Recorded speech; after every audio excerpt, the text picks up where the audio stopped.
விழிக்கு அருளுண்டு அபிராம வள்ளிக்கு வேதம் சொன்ன வழிக்கு வழிபட நெஞ்சுண்டு எமக்கவ்வழி கிடக்க பழிக்கு சுழன்று பெண் பாவங்களை செய்து பால் நரக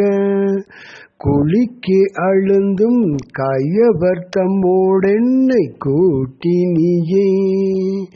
விழிக்கு அருளுண்டு அபிராம வள்ளிக்கு வேதம் சொன்ன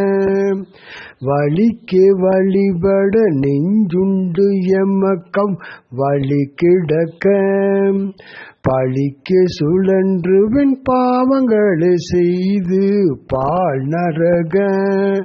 குளிக்கு அழுந்தும் கயவர் தம்மோடென்னை கூட்டினியே.